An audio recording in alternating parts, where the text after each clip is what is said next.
एक senior BJP leader ने केरला को मिनी पाकिस्तान बोला। क्या रीजन था? उनका कहना था कि इसमें पाकिस्तान की तरह ही गाय काटी जा रही है, पाकिस्तान की तरह ही इसमें हिंदुओं के ऊपर एट्रोसिटीज हो रही हैं और हिंदुओं को परेशान किया जा रहा है। पाकिस्तान की तरह या पाकिस्तान से ज्यादा या थोड़ा कम, घुमा फिरा के परेशानी तो वहां के केरला के हिंदू बता रहे हैं, नो डाउट। इस सेंटेंस से केरला के एक लीडर पिनराई विजयन, अब वो विजयन साहब चीफ मिनिस्टर भी हैं, खुद किस्मती बोलिए या जो बोलिए, पिनराई विजयन को बड़ा दुख हुआ। उन्होंने बोला कि ये डेरोगेटरी रिमार्क्स हैं और इसको मैं कंडेम करता हूं और ये संघ परिवार की साजिश। इसी बात करने के लिए हमारे साथ संजीव मीडिया जी एक्सपर्ट हैं इंटरनेशनल अफेयर्स में, साथ में इंडिया और इंडियन मैटर्स पे एक अलग ही एंगल देते हैं। संजीव सर, बहुत बहुत स्वागत है आपका हमारे शो में। ये केरला को मिनी पाकिस्तान बोलना किस हद तक सही है? रोहित, देखिए, केरला की जो अधिकतर पॉपुलेशन है वो आज की डेट में मुस्लिम पॉपुलेशन से डोमिनेटेड है। और एक टाइम केरला बहुत प्रोग्रेसिव स्टेट माना जाता था कि भाई वहां पे सब लोग पढ़े लिखे हैं और बाहर दूसरी कंट्रीज में जाके भी काम कर रहे हैं, साउथ ईस्ट एशिया में, मिडिल ईस्ट में, कई सारी कंट्रीज में जाके उनके उनके उनके लोग काम करते थे। वहां से बहुत सारा पैसा इंडिया के अंदर आता भी था। मगर धीरे धीरे देखा गया कि जो मिडिल ईस्ट, जो अरब कंट्रीज है, उनका इन्फ्लुएंस इस एरिया में धीरे बढ़ा। पाकिस्तान का इन्फ्लुएंस भी इस एरिया में बढ़ा, क्योंकि बहुत सारी एक्टिविटीज पाकिस्तान यहाँ से फंडिंग करने की कोशिश करता था।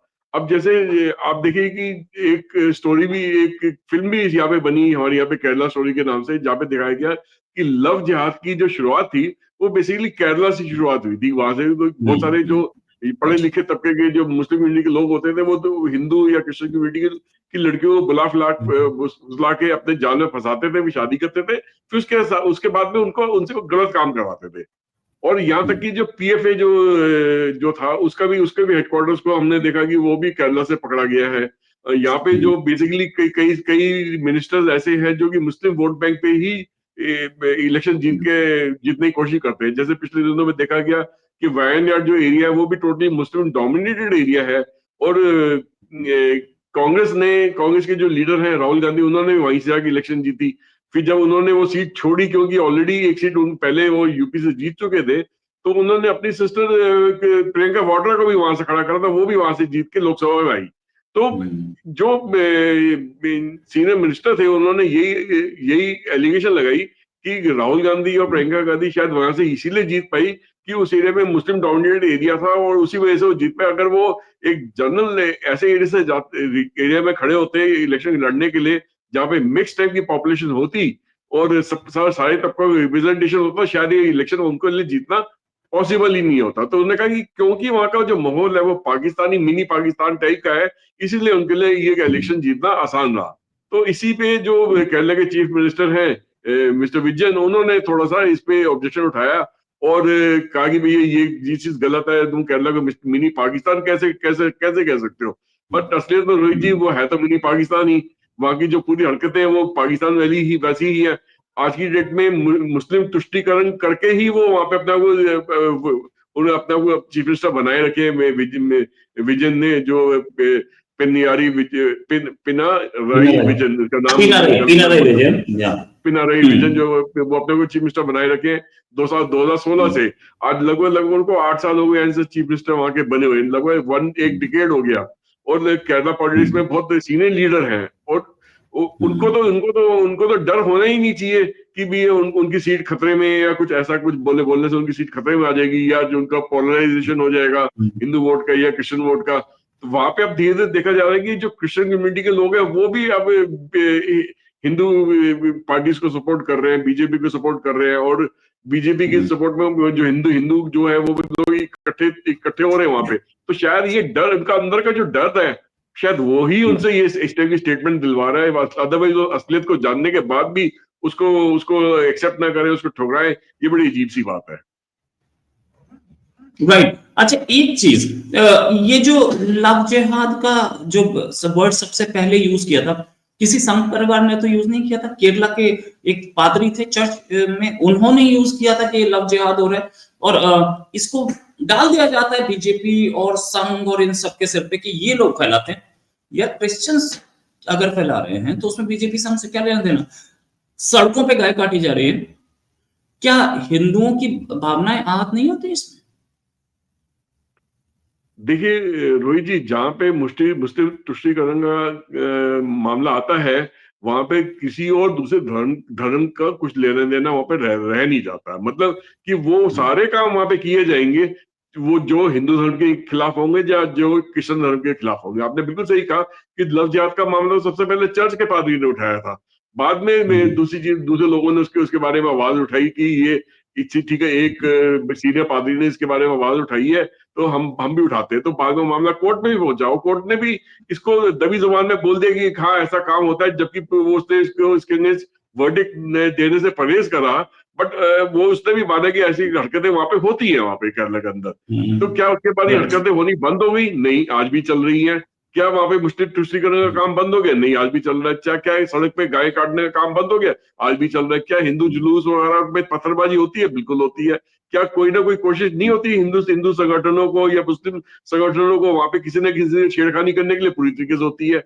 तो जैसे ही ये लोग थोड़ी मेजोरिटी में आ जाते हैं, ये इनका एक ही मकसद रहता है कि बाकी किसी कम्युनिटी के लोग जो है उस एरिया में जिंदा ना रह पाए, टिक ना पाए, उनको वहां से किसी न किसी तंग करके भगा दिया जाए या मार दिया जाए या कन्वर्ट कर दिया जाए।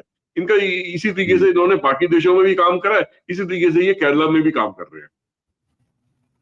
राइट, इसी तरीके से ये लोग केरला में भी काम कर रहे हैं और गवर्नमेंट्स का सीधा सीधा सपोर्ट है। मैं ये नहीं कह रहा ना, आप ये कह रहे हैं कि सारे मुस्लिम्स ऐसे होते हैं, हमारा कहने का कतई मतलब ये नहीं है। लेकिन वो 1 लाख में से अगर 100 भी ऐसे हैं तो वो 100 भी बहुत दिक्कत कर रहे हैं, वो 100 समाज में जहर घोल रहे हैं। उन 100 को कर्टेल करना बहुत जरूरी है।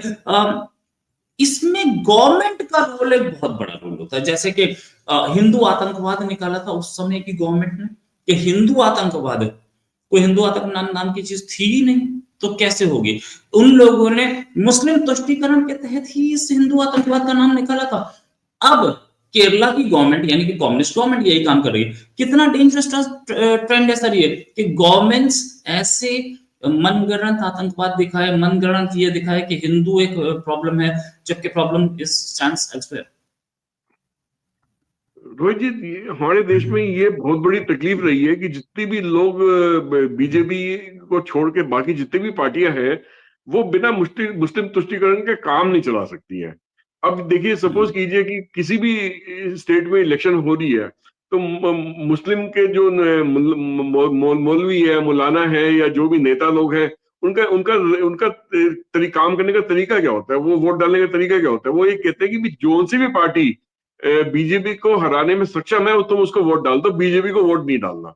चाहे बीजेपी ने तुमने कितना भी सपोर्ट दिया, कितना भी तुम्हारे तुम्हारे साथ स्कीम्स निकाली हो, कितना भी बेनिफिट पहुंचाया हो, मगर क्योंकि वो एक हिंदुत्व से प्रभावित पार्टी है, इसलिए वो बिल्कुल हम उसको वोट नहीं देंगे, क्योंकि हम हमारा हिंदुत्व से कोई लेना देना नहीं है, हम तो अपना शरीयत लॉ को ही मान के चलेंगे। तो अब क्या क्या ये तरीका इनका काम करने का ठीक है? बिल्कुल ठीक नहीं है। मगर क्या करें, यहाँ पे इस देश में जो पॉलिटिशियंस हैं वो गलत तरीके से अपने अपनी कम्युनिटी मुस्लिम कम्युनिटी को गलत तरीके से इंफॉर्मेशन फैलाती है, डिस इंफॉर्मेशन फैलाती है, उनको इन्फ्लुएंस करने की कोशिश करती है। यहाँ तक कि मुस्लिम कम्युनिटी के अपने जो नेता हैं वो भी अपनी रोटियां सेकने के लिए अपनी कम्युनिटी के लोगों को बेवकूफ बनाने में तुले रहते हैं। तो अब इतने सालों से ये चीज होती है, जब से इंडिपेंडेंस हुई है तब से लेकर अब तक होती आई है। आप एक चीज का जवाब दीजिए मुझे रोहित जी, मतलब मैं ये सवाल सिर्फ आपको नहीं कर रहा, मैं तो पूरे देश से कर रहा हूँ ये सवाल कि 1947 से लेके अब तक जितने भी पार्टीज को जिसने जिसने जिसको मुस्लिम वोट बैंक ने वोट डाला है, उन्होंने उनकी लाइफ के अंदर कितना सुधार लेके आए हैं, उनकी स्टैंडर्ड ऑफ लिविंग कितनी बढ़ पाई है, उनके अंदर एजुकेशन कितनी बढ़ पाई है, कितना इकोनॉमिक अपलिफ्टमेंट हो पाई है, कितना उनको फायदा मिल पाया है। तो ये देखिए कि ये लोगों ने इनको उसे बेवकूफ बना के इनको वोट इस्तेमाल करने के लिए यूज करा है, ना कि इनको फायदा पहुंचाने के लिए। मतलब उसके बावजूद भी ये ऐसे हैं कि सारा फायदा लेने के बाद भी उस पार्टी को वोट नहीं देंगे, ये देंगे दूसरे को ही, क्योंकि वो इनको ये बताया जाता है कि उनका धर्म खतरे में है इस पार्टी की वजह से।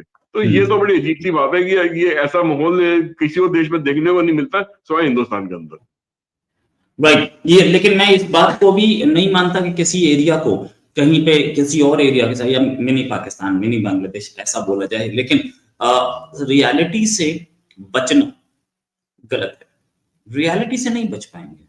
सच्चाई ये है कि सबसे ज्यादा इस समय कहीं आतंकवाद की जड़ें कहीं पनप रही हैं या आतंकवाद को कहीं फ्यूल दिया जा रहा है तो वो केरला में ही है। सारे के सारी एनआईए और सारी की सारी इन्वेस्टिगेशन एजेंसीज तो यही बोलती हैं कि केरला में कितना गड़बड़ हो रही है। तमिलनाडु में भी फैल रहा है, इसमें कोई शक नहीं। केरला तमिलनाडु दोनों जगह फैलता हुआ दिख रहा है। हम इस पर पैनी नजर रखेंगे और हमारे साथ संजीव जी भी रहेंगे। हम आपको जल्दी लेटेस्ट खबर देंगे। अभी के लिए नमस्कार। रोहित जी, एक लाइन और जोड़ना चाहता हूँ मैं, इससे पहले आप खत्म करें, अगर आप इजाजत देते हो मुझे तो। बिल्कुल सर। देखिए, इस स्टेटमेंट ने ना एक चीज का तो काम करा है भाई। अभी तक क्या हुआ कि ऑपोजिशन के हाथ से कोई भी मुद्दा इस वक्त टिक नहीं रहा था। मतलब पार्लियामेंट में जो राहुल गांधी ने करा, धक्का मुक्की करी, उसके बाद उसपे केस, उसपे एफआईआर रजिस्टर हुई, उसके मतलब वो पूरा मुद्दा भी उनके हाथ से निकल गया जो पार्लियामेंट में गड़बड़ी करने की कोशिश कर रहे थे। उसके बाद मनमोहन सिंह की डेथ के बाद वो मुद्दा कर रहे थे कि इनको स्मारक बनाने की जगह नहीं दे रहे या कुछ इस तरीके से, उसपे पॉलिटिक्स करने की कोशिश कर रहे थे। वो मुद्दा भी हाथ से निकल गया तो गवर्नमेंट ने कहा कि हम तो देने को तैयार है, तो इसको इस पर शोर शराबा क्यों कर रहे हो। तो वो मुद्दा भी हाथ से निकल गया। तो उस पे इनका कोई मुद्दा था ही नहीं। अब क्या हुआ कि ये जो स्टेटमेंट एक सीनियर लीडर के जरिए जब दी गई तो इस पे सारी पार्टियों ने रिएक्शन करना शुरू कर दिया। इस पे कांग्रेस पार्टी भी बोल रही है, और उद्धव ठाकरे वाली शिवसेना भी बोल रही है, शरद पवार वाली एनसीपी भी बोलती है महाराष्ट्र में, और भी पार्टियां आने वाले दिनों में बोलेंगी। तो जैसे कहते हैं ना कि एक बिना मुद्दे वाली पार्टी को एक तिनके का सहारा मिल गया कोई मुद्दा उठाने के लिए। तो ये शायद इस मुद्दे को उठा के कुछ 2-4 दिन शो बचाएंगे, ढोल पीटेंगे, मगर ये मुद्दा मुझे लगता नहीं कि ज्यादा दिन टिक पाएगा। क्योंकि असलियत जो है, जैसा आपने कहा कि असलियत जो सामने लोगों को पता है क्या है, उसको वो ज्यादा दिन इनका झूठ उसके सामने टिक नहीं पाएगा। सही बात, ज्यादा दिन झूठ टिक नहीं पाएगा। मामला थोड़ा सा गड़बड़ ही दिख रहा है, थोड़ा सा नहीं बहुत ज्यादा गड़बड़ दिख रहा है। Thanks a lot sir for joining. उम्मीद है जल्दी डिस्कशन और करेंगे। अभी के लिए नमस्कार, धन्यवाद, जय हिंद। नमस्कार, जय हिंद।